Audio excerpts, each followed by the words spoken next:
that I had a fascinating conversation with Joe Paquette. This is my second time spending quite a bit of time talking to him last night in preparation for today's video. And I actually did a little more digging, and I am very interested in Joe Paquette and what he's up to right now. And we are very, very lucky to have two of his works in this show. Joe Paquette is one of Ben Fenske's first painting instructors.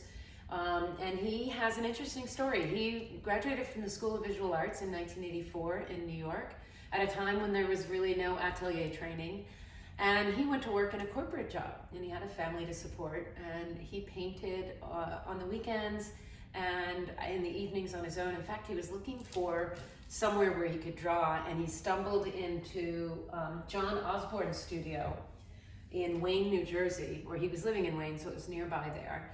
And John Osborne was trained very much in the prismatic palette. And in talking with Joe, I realized that's one of the more distinguishing influences in Ben's work, having been through all the atelier training that he's had, is his palette. And Joe, we didn't get into the exact details, but it is a very sophisticated way of observing and painting with color. And you see that definitely in the paintings. The interesting thing about Joe Paquette is he's kind of he's a little bit more of an intellectual when you talk to him than most of the artists. He's also my age, a little bit older, and he's been around the block. You know, one of the big themes with Joe right now, and I guess it's been going on for about 5 or 6 years, he's been speaking to some major and important groups about authenticity and creativity. And I found this so interesting because what he was saying from an artist perspective was a lot of what I have been talking about here, more from my intuition and from looking at a lot of paintings. What he basically is saying is that if you want to stay authentic, you need to look very closely and more deeply at the motivation to make your painting.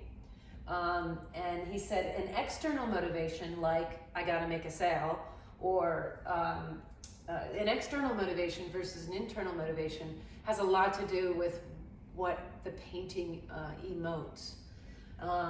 He said that the advantage of being an amateur for all those years and painting on his weekends was that he was completely and 100% internally motivated.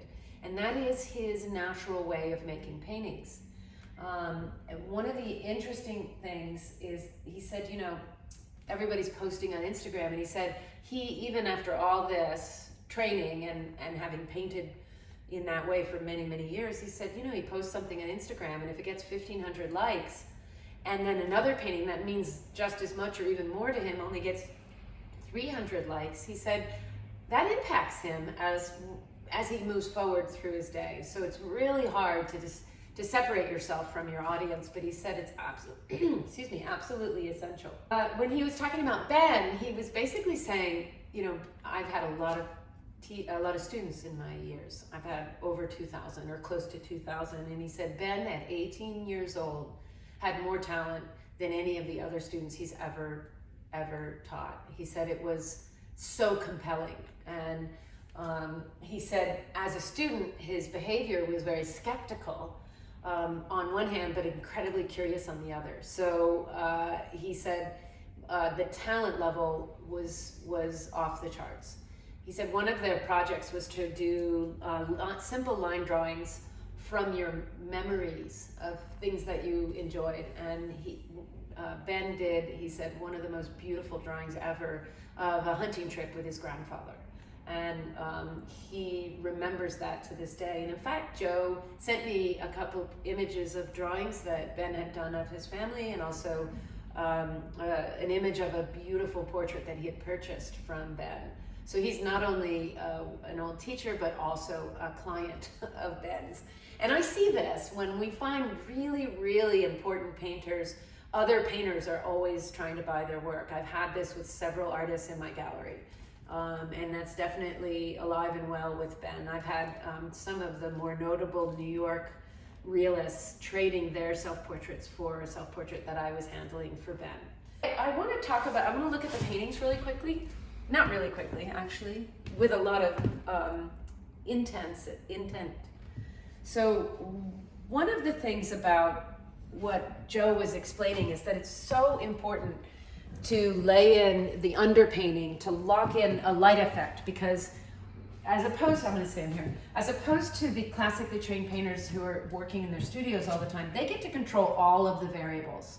And he said it's pretty much the opposite when you're out of doors. You've got a lot of variables you cannot control, and in that chaos, you need to find your painting. You need to find the thing that inspires you, that you want and that you like about that scene. And it needs to come from inside. It can't be, oh, I think that will sell. He said that just doesn't work. And in this one in particular, I noticed that we know that there's a shadow of a cloud in this middle ground. First of all, beautiful colors. It's a beautiful fall day. He has a really lovely composition. Your eye, no matter where your eye goes, it comes back over and over again to this area. But what I found really interesting is that he has a shadow here in the middle ground, and Megan's going to show you Clouds Building by Ben Fenske, where that is almost the subject, is the clouds that he kind of freeze framed over the middle ground of the thing, of the painting. It's really a gorgeous painting. And so that is a very original and interesting compositional choice. And I don't see, I bet 99 out of 100 artists would go to this scene and they would not remember or see or paint that cloud. They also might not have these two twin trees so far to the left. For me, it works beautifully because it keeps us inside the painting.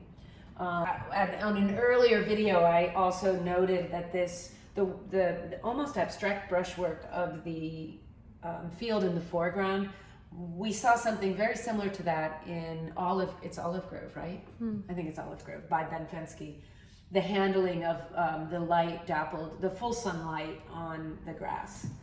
I also just want to note that there's a really very subtle shift, and I do want to know more about the prismatic palette because I see it. I don't know exactly how he's doing it, but the shift of blue from the horizon line to the top of the sky is, this is more of a purple, and there's a lot more cloud and atmosphere here, and then it just kind of clears up.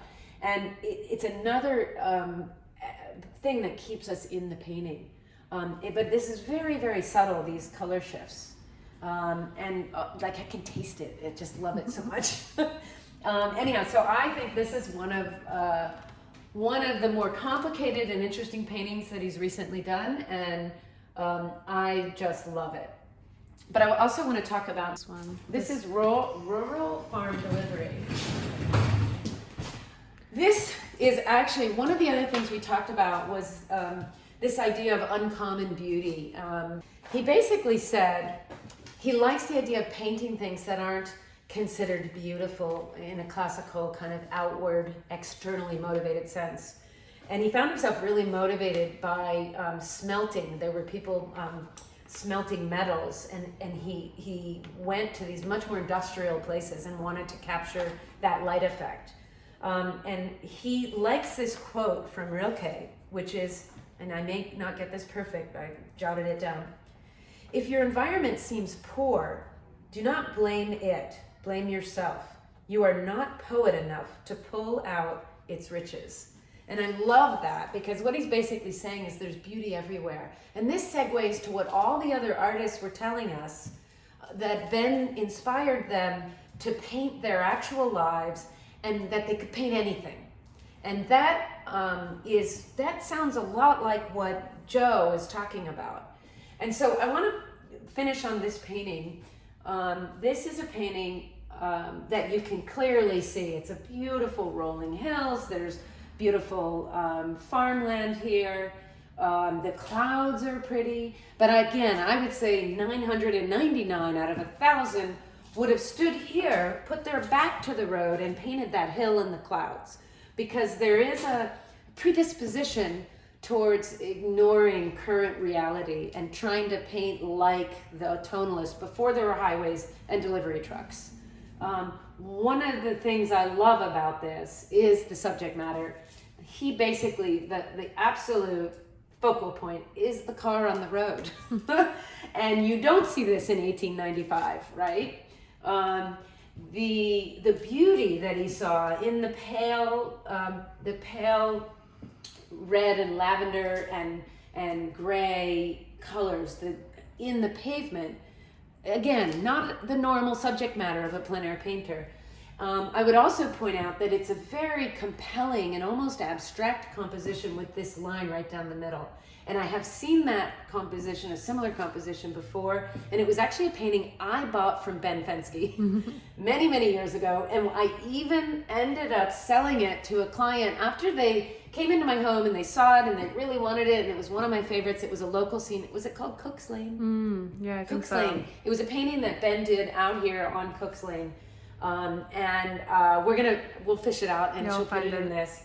I still miss the painting because who the heck puts a vertical line in the middle of this gorgeous horizontal landscape? It's very eye-grabbing. And I also like, again, most painters would have edited out maybe the phone wires, but because of the way that he's done it and the way he's positioned it, it helps the composition. And again, this prismatic palette, which I don't know very much about, but I think we will start Googling that, is happening up here. And I see the compositional interest in clouds in Ben's work as well. The fact that they are just as important as the trees. They have just as much weight in the composition. And in fact, these are sinking back. He's done a thing where you add a lot of atmosphere to the trees as they go back in space. You see that these are brighter and more contrast than these. And I would argue that it almost allows you to see the clouds as they're not bit players in this painting. I just love this composition. And this one is called The Delivery? Rural Farm Delivery. Rural Farm Delivery. So, and I want to finish up by saying, I also found out that Carl Bretsky studied with Joe Paquette Paquette for at least 10 years. And this idea of this idea of being open. Let me just finish with, so it's right here. So one of the things that he said in this authenticity and creativity is that the artist needs to paint with his heart, explore his soul, or one's soul, and stay open to nature. And kind of forget the audience. Because if you do those three things, the audience will be sucked along your journey. They will have to come along because you're giving them access to all of that, because not everyone's an artist. And I've talked about that before. And he said in addition to painting, being internally motivated about your paintings, you do have to develop your skill and craft level. And that's what Carl Bretsky has been doing all these years. He's been a radiologist for 25 years and only a full-time painter for 5 now, I think. But Carl has a very high level of craft and skill, and he is able to look at a landscape, and especially those nocturnes, and he can play with, he has a level of mastery so now he can play with the different tones of light in that dark or twilight setting to create the emotion that he's feeling when he sees it. It's very internal, and that's one of those really interesting things. That is why those paintings feel so American and they have so much emotional content, because that's what Carl is doing. And I guess I just want to, remind you to come to his opening, to have a deeper look at Joe Paquette's work, and to know that nobody is painting alone. We're all part of a tree of influences, and you're either under the tree or you're falling away from the tree, but everyone is influencing each other. And it's really amazing to watch art history unfolding kind of on a day-to-day pace. That's what I feel like I'm witnessing. Oh, and we are going to add a snapshot because we came to work both in our black outfits with our scarves or whatever, they're masks basically. So I'll see you guys later.